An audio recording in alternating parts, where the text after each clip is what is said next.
미백 시술 바로 직후나 아니면 미백 시술 중에 많은 분들이 치아가 시리거나 민감해지는 직업 감염증을 경험하실 수는 있는데, 이 현상 자체는 미백 과정에서 미백제가 치아 범랑질 표면의 미세한 구멍을 일시적으로 열어두면서 외부 자극에 의해서 치아가 더 민감하게 반응하기 때문인데요. 모든 분들에게 나타나는 증상은 아니지만 보통은 아무런 조치를 취하지 않더라도 하루만 지나면 자연스럽게 완화가 됩니다. 예전같이 미백제의 종류가 좋지가 않고 그 다음에 약물의 형태가 안정성이 없을 때는 굉장히 위험하기도 했었는데, 요즘 나오는 특히나 저희가 사용하는 미백제는 굉장히 안전한 약물이기 때문에 미백이 잘 되시는 날 약간 시릴 수 있다고 알고 계시면 되고요. 그렇다 하더라도 하셨을 때 좀 많이 시리다고 하시면 타이레놀이라든지 하는 일반적인 진통제 하나 정도 드시는 것도 괜찮고, 어떠한 처치를 안 하신다 하더라도 주무시고 일어나시면 통증이 아예 없어지기 때문에 그런 건 너무 걱정 안 하셔도 됩니다.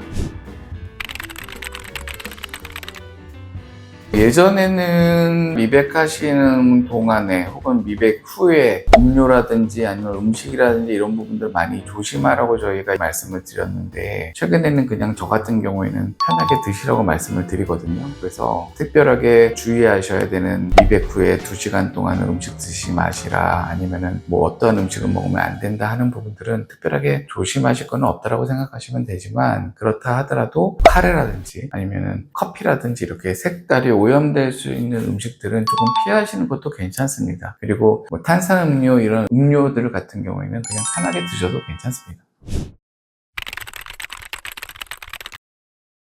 미백 시술 후에 48시간 동안, 2시간 동안 먹지 마라, 드시지 마라 라고 하는 부분들이 있는 거는 사실이지만, 저 같은 경우에는 특별하게 그런 부분들에 있어서는 제한하기를 별로 안 좋아하거든요. 왜냐하면 저희가 색상이 변한다 하더라도 그런 부분들은 저희 테크닉으로 다 빼드릴 수가 있기 때문에 특별하게 주의하셔라 말씀을 드리진 않지만, 저희한테 오시지 않는 기간 동안에 그런 음식을 드셔서 변색이 되면 미백이 진행되는 효과를 잘 못 보신다고 생각하실 수가 있기 때문에 그런 음식들을 피하라고 말씀을 드리는 거지, 미백의 전체적인 진행되는 과정 중에서 미백의 효과를 제한한다거나 하지는 않습니다. 그렇기 때문에 특별하게 음식을 주의하셔야 되는 건 없지만, 드셨다 하시더라도 물론 헹구신다거나 치과에 오셔서 치료를 받으시는 것이 좋습니다.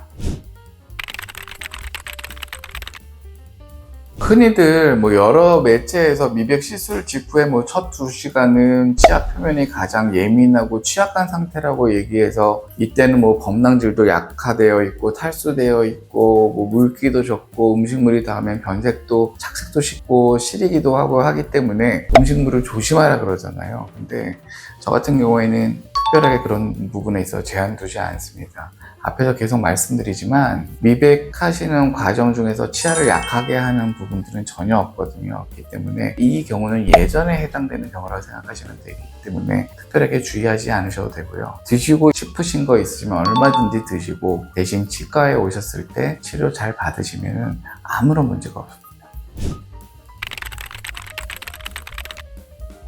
미백에 사용되는 약제 성분들이라든지 아니면 치료 과정 중에서 발생하는 광선이 태아나 아기에게 미치는 영향에 대해서는 아직도 명확한 연구가 나와 있는 건 없습니다. 하지만 임신 중이거나 이랬을 때 혹은 모유 수유 중일 때 여성분들이 치료를 받으시면서 아이라든지 태아에 영향을 줄 수가 있는 부분들이 단 1%라도 있다라고 하면, 그런 부분들은 굳이 하실 필요는 없기 때문에 임신 중이거나 수유 중일 때는 굳이 미백을 하실 필요는 없다라고 말씀을 드리는 것입니다. 미백 시술 중에 사용되는 약제나 광선으로 인해서 잇몸이 일시적으로 검게 착생되는 경우는 가끔 있습니다. 하지만 이 부분은 잇몸 부분이 한 5일에서 7일 정도 후에는 잇몸이 이렇게 교체가 되기 때문에, 잇몸 세포들이 그런 부분에 있어서 착색이 됐다 하더라도 그런 부분들은 다 벗겨지고 다시 새살이 돋아나는 과정에 의해서 해결이 되니까 너무 걱정 안 하셔도 됩니다. 미백 효과를 오래 유지하기 위해서는 가장 좋은 거는 착색이 들어가 있는 음식 안 드시면 되는데 그럴 수는 없잖아요. 그래서 저희 같은 경우에는 6개월이나 1년에 한 번 정도씩 하셔서 치과에 오셔서 하시는 미백을 이제 터치업이라 그래서 터치업 시술을 받으시는 것을 추천을 드리고, 아니면 1년 동안 한 달에 한 번씩 내원하셔서 관리하시는 그 애뉴얼 프로그램을 진행을 하시는 것도 괜찮다고 말씀을 드립니다. 하지만 미백 효과를 오래 유지하려고 하면 가장 중요한 거는 미백을 하실 때 미백의 색상을 가장 끝까지 밝게 해서 미백을 정확하게 종료하시는 것이 가장 중요하기 때문에 미백을 완벽하게 잘하는 곳에서 받는 것이 가장 중요합니다. 흡연 같은 경우에는 모든 병의 원인 중에 가장 메인 원인으로 작용하는 것 중에 하나라서 이러한 부분에 있어서도 흡연은 가급적 피하는 것이 좋긴 하죠. 근데 흡연 중에서도 착색을 가장 많이 일으키는 게 이제 담배에 포함되어 있는 그 끈적끈적한 성분인 타르 있잖아요. 타르랑 니코틴인데, 이러한 부분들이 치아 표면에 끈끈한 점막을 형성을 하기 때문에 잇몸 건강에도 안 좋지만 변색을 많이 시키기도 하기 때문에 가급적이면 흡연은 안 하시는 것이 가장 좋다고 생각합니다. 립스틱이나 틴트 제품이 입술 주변뿐만 아니라 치아에 묻을 경우에 그게 이제 일종의 오일리한 성분이기 때문에 치아에 착색을 일으킬 가능성은 굉장히 높고요. 특히나 틴트 같은 경우는 약간 매트한 성분이긴 하지만 그게 착색력이 되게 강하거든요. 그래서 미백 직후에 그거를 사용하셨을 때 그게 치아에 도포가 되게 되면 변색의 큰 원인이 될 수도 있습니다. 그래서 가급적이면 미백 후에는 그런 부분들을 조금 피하시는 것이 오히려 좋긴 하지만 반드시 피해야 되는 건 아니고요. 그런 부분에 있어서는 조금 주의하시는 정도로만 하시면 된다고 말씀드릴 수 있습니다. 저 같은 경우에 미백 시술뿐만 아니라 모든 일상생활에서도 치실이나 치간 칫솔을 사용하는 것을 저는 하지 말라고 말씀을 드리잖아요. 잇몸이 약해졌다, 민감해졌다, 이렇기 때문에 치간 칫솔을 쓰면 안 된다라고 말씀을 드리는 분들이 있긴 하지만 저는 그것보다는 그냥 일반적인 상황에서 치실이나 치간 칫솔은 쓰지 않으시는 게 좋다라고 말씀을 드립니다. 특히나 치아 미백이라든지 아니면 치아의 어떤 치료를 받는 과정 중에서 그러한 부분들의 효과를 좋기 위해서 치실이나 치간 칫솔은 무익하기 때문에 사용하지 않는 것이 좋습니다.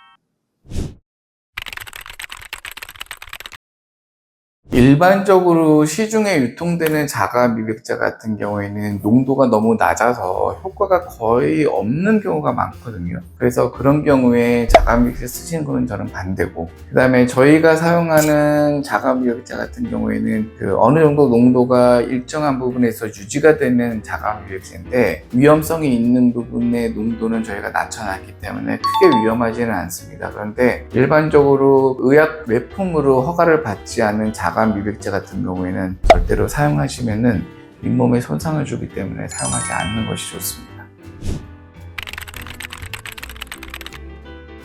정답은 미백 효과는 영구적이지 않다라는 게 정답이죠. 근데 생활 속에서 커피라든지 홍차, 담배, 카레 이러한 음식 등에 의해서 착색이 발생할 수는 있는데, 하지만 저희가 미백을 같이 진행을 해서 미백이 끝난 경우에는 굉장히 오랜 기간 유지할 수 있게끔 미백의 효과를 볼 수 있게끔 저희가 치료를 마무리해 드리기 때문에 효과 기간은 굉장히 길다라고 보시면 되고요. 그 이후에 관리는 가끔가다 6개월에 한 번씩 오셔서 간단한 미백을 하신다거나 아니면 집에서 관리하실 수 있는 자가 미백 프로그램을 저희가 설명을 드린다거나 제공해 드려서 관리를 하시다 보면 거의 평생 깨끗한 치아 상태를 유지할 수 있다고 생각하셔도 좋습니다.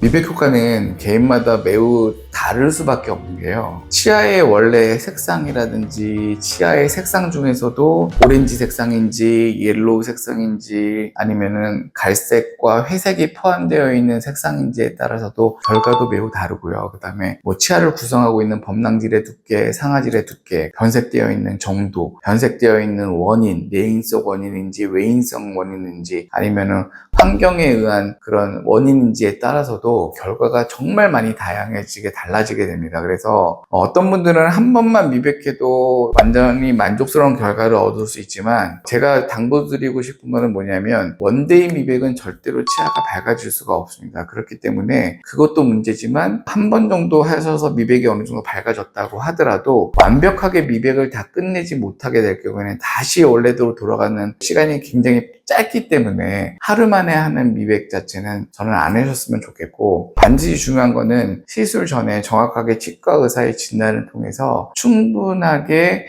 진행될 수 있고 또 효율적으로 진행될 수 있는 미백 프로그램을 선택을 하셔서 미백을 진행하는 것이 가장 중요하다고 생각합니다. 예전에는 치아 범낭질의 미세한 구조를 화학적으로 이제 열어줘서 색소를 제거하는 원리로 미백을 했었거든요. 그럴 경우에는 미백을 하고 나면 치아 표면이 거칠어진다라고 느끼는 분들이 있었는데요. 아직까지도 그러한 미백제를 사용하는 곳들이 있긴 하지만 저희 같은 경우에는 그런 미백제를 사용을 하지 않고 있고요.